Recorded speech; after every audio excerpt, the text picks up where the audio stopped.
বর্তমান রাজনৈতিক প্রেক্ষাপটে চীন বাংলাদেশকে অনেক সুযোগ দিচ্ছে। এই সুযোগ দেওয়ার অর্থ হচ্ছে এই যে সরকারের সাথে তারা অনেক বেশি ঘনিষ্ঠ হচ্ছে, ভারতকে দূরে ঠেলে দিচ্ছে। এসব পরিস্থিতি এটা পরিষ্কার। চীনা ঋণ পরিশোধে আরো বেশি সময় পাচ্ছে বাংলাদেশ।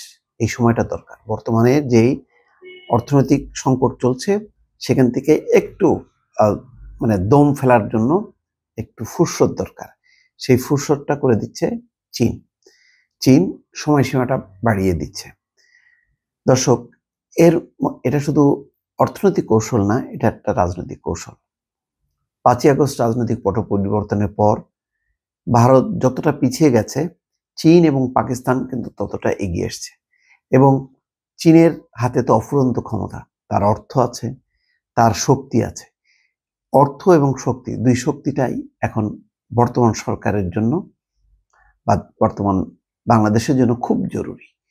চীন অব্যাহতভাবে যে চাপের মুখে রেখেছে বাংলাদেশকে, তার থেকে বাঁচতে, অর্থনৈতিক সংকটটা এগিয়ে নিতে এবং বাংলাদেশের পাশে চীন আছে, এটাও একটা বড় ধরনের শক্তি, অন্তত ভারতকে দেখানোর জন্য, যাতে ভারত নিবৃত হয়। নতুবা ভারত যেভাবে অ্যাগ্রেসিভলি সীমান্ত অঞ্চল থেকে শুরু করে তাদের গণমাধ্যম এবং আন্তর্জাতিক কূটনীতিতে যেভাবে বাংলাদেশ বিরোধী তাদের অবস্থান, সেই অবস্থানটাকে নিউট্রাল করার জন্য চীনকে জরুরি। চীন সেই সুযোগটাও নিচ্ছে। চীন বাংলাদেশকে দেওয়া ঋণ পরিশোধের সময়সীমা বাড়াবে।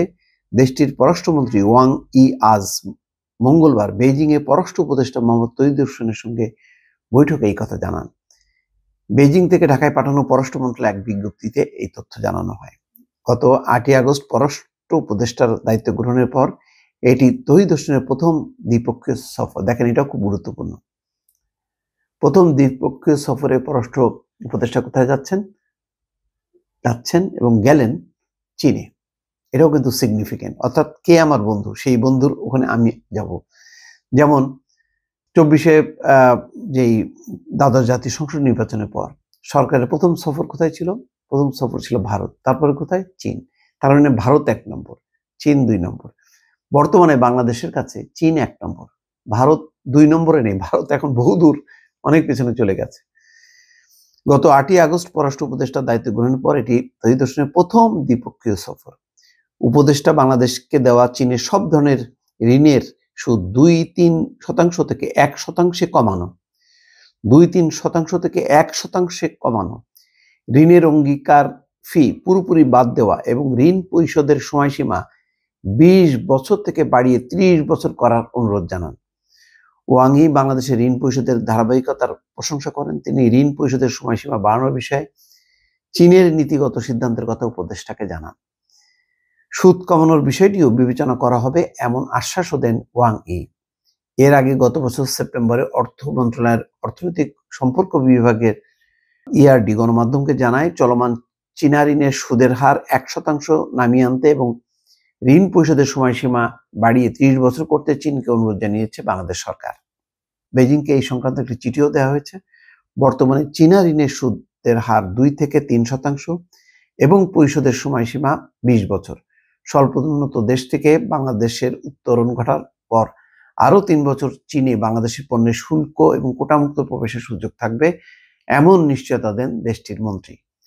বাংলাদেশের রোগীদের চিকিৎসার জন্য চীনের কুনমিংয়ে 3 থেকে 4টি সরকারি হাসপাতাল নির্দিষ্ট করে দেওয়ার বিষয়টি দেশটির সরকারের সিদ্ধান্তের কথা উপদেষ্টাকে জানানো হয়নি। অর্থাৎ ভারতের যে চিকিৎসা ক্রাইসিস, এটা কিন্তু আস্তে আস্তে থাইল্যান্ড নিয়ে নিচ্ছে, চীন নিয়ে নিচ্ছে। চীন যদি উদ্যোগ গ্রহণ করে তাহলে মাশাআল্লাহ সব চীনের দিকে দৌড়ানো শুরু করবে। ওয়াং ই বলেন, চীন বাংলাদেশের সার্বভৌমত্ব ও ভৌগোলিক অখণ্ডতার প্রতি শ্রদ্ধাশীল।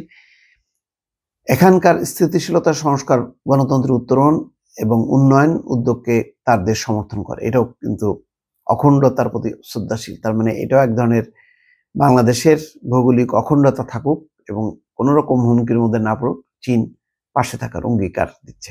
এটাও একটা বড় ধরনের, একটা ভারতের আগ্রাসী অবস্থানের বিপরীতে একটা বড় ধরনের একটা দেয়াল তারা টেনে নির্মাণ করে দিচ্ছে। চীনের তিব্বত অঞ্চলের নদী ইয়াংলুং সাংপো, যেটি ভারত ব্রহ্মপুত্র ও বাংলাদেশ যমুনা নামে প্রবাহিত হচ্ছে, তার জল প্রবাহের তথ্যপত্র বিনিময়ে আগে দুই দেশের মধ্যে একটি সমঝোতা স্মারক সই হয়েছিল।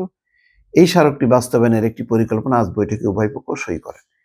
যাই হোক, এটা উপদেষ্টা চীন সফর আগামী 24শে জানুয়ারি শেষ হবে। তার আগে প্রথম দিনেই কিন্তু অনেক বড় ধরনের একটা স্বস্তি যে ঋণ পরিশোধের সময়সীমা বেড়ে গেল। এটা একটা বড় ধরনের প্রাপ্তি এই মুহূর্তে। দর্শক ভালো থাকবেন, আল্লাহ হাফেজ।